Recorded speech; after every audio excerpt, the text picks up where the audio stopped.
Maithili express की शानदार प्रस्तुति। बोली बोली छठी मैया की। सुबावा चढ़ई बा जोर जोर। खुशी रिकॉर्डिंग स्टूडियो बलुआहा। सबके सुनी सुनी ताना हे मैया सुना है।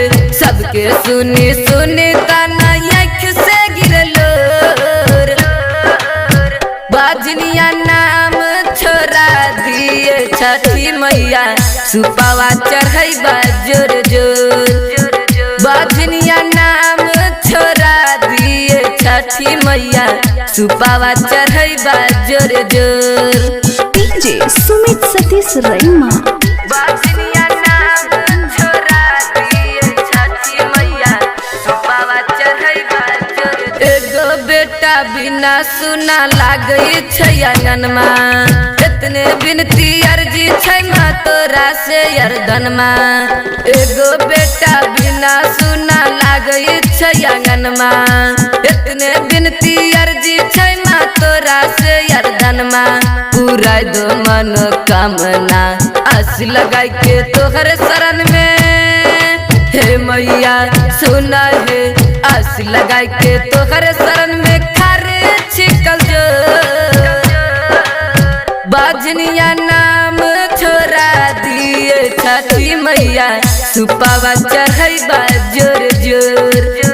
बाजनिया नाम छोड़ा दिए छठी मैया। सुपावा चढ़ई बा जोर जोर। सुपावा चढ़ई बा जोर जोर। खुशी रिकॉर्डिंग स्टूडियो बलुआहा। हाथ जोड़ के पैर पकड़ के करे छी माँ पैया। तोहरा नहीं कहबै त केकरा कहबै छठी मैया। हाथ जोड़ के पैर पकड़ के करे छी माँ पैया। तोहरा नहीं कहबै त केकरा कहबै छठी मैया।